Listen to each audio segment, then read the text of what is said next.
Hey everyone, welcome back to the channel. Peffer here.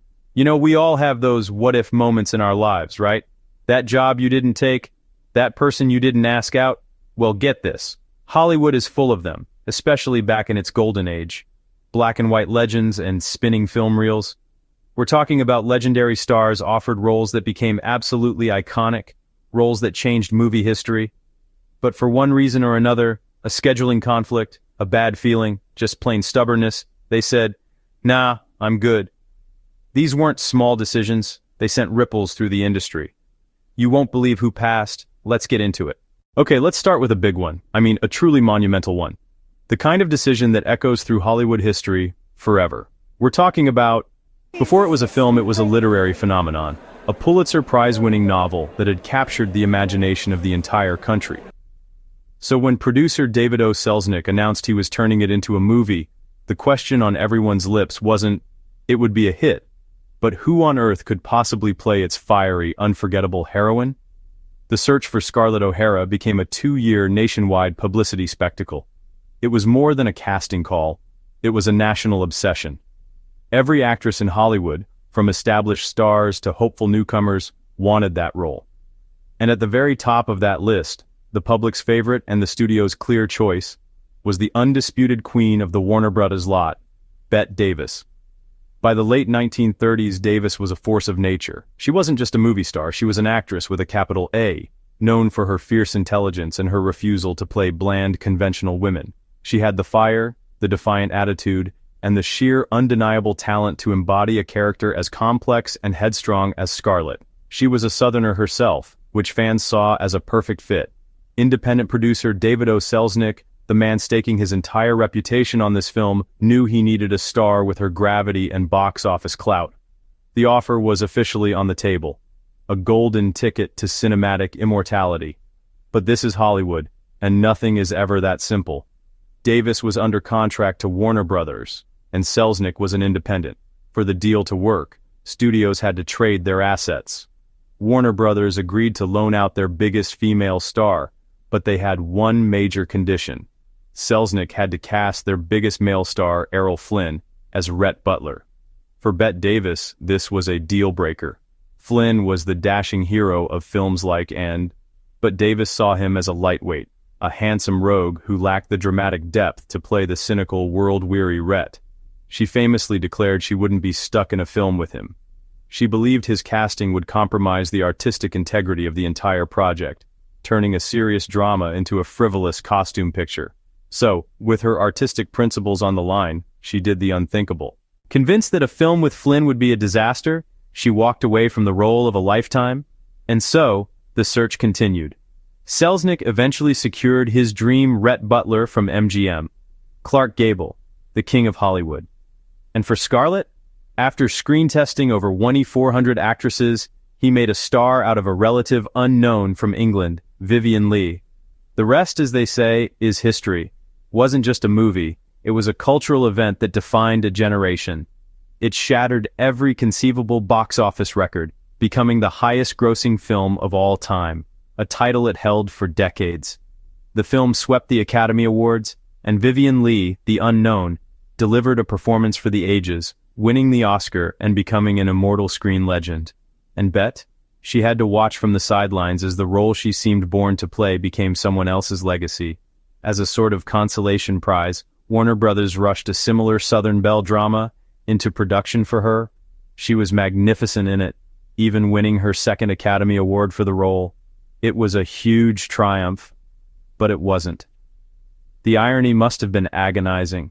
She had fought so hard against the casting of Errol Flynn, only for Selznick to cast Clark Gable, another actor she reportedly didn't admire at the time. The very thing she tried to prevent happened anyway. One can only imagine what her version would have been. A sharper, more cynical, perhaps even more formidable Scarlett. The sparks that would have flown between her and Gable would have been a different kind of fire altogether, less romantic, more of a battle of wills. It's a tantalizing what-if of film history. Her decision was a powerful statement about artistic integrity, and a star's refusal to be a pawn in the studio system.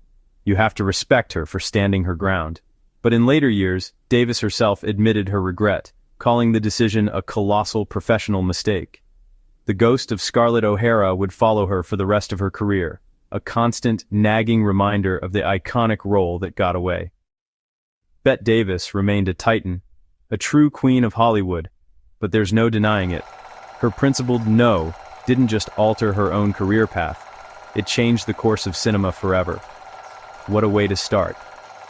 Let's talk about a different kind of creative battle, not with a studio, but with oneself. It's a story about the paralyzing fear of stepping outside a comfortable persona and how that hesitation almost prevented one of cinema's most iconic performances. By the early 1940s, Fred MacMurray was Hollywood's quintessential nice guy. His affable charm and light comedies made him a top box office draw and one of its highest-paid actors. He'd built a brand on being likable, the last person you'd expect to see as a killer. Then, director Billy Wilder offered him. The role was Walter Neff, a cynical insurance salesman seduced into a sordid scheme of murder for money. It was a complete heel turn. Wilder had already been turned down by tough guy stars. He wanted an everyman to make the crime more shocking. He wanted MacMurray. MacMurray was horrified, fearing it would destroy his image. He told Wilder, "I'm a comedy guy. Playing a killer will ruin me." He turned the part down flat, multiple times, instructing his agent to reject every offer. But Wilder was relentless. He argued MacMurray's wholesome image was precisely he had to do it. "The audience won't suspect you," Wilder insisted. "That's the suspense." Worn down by this logic, MacMurray finally agreed, though his anxiety was palpable. On the shadowy set, his fears were amplified next to noir veterans Barbara Stanwyck and Edward G. Robinson. MacMurray felt completely out of his depth, a comedian in a tragedy. He was so nervous that Stanwyck reportedly took him aside, offering encouragement to help him find the darkness within. The film was a sensation, and the biggest shock was MacMurray. Critics were floored, hailing his performance as a revelation. He didn't just play a killer, he inhabited the skin of a weak man corrupted by greed. His Walter Neff instantly became one of the defining performances of the film noir era. He had proven he possessed a dramatic depth no one suspected, but his discomfort became Hollywood legend. Instead of embracing this new dimension, MacMurray retreated to safety.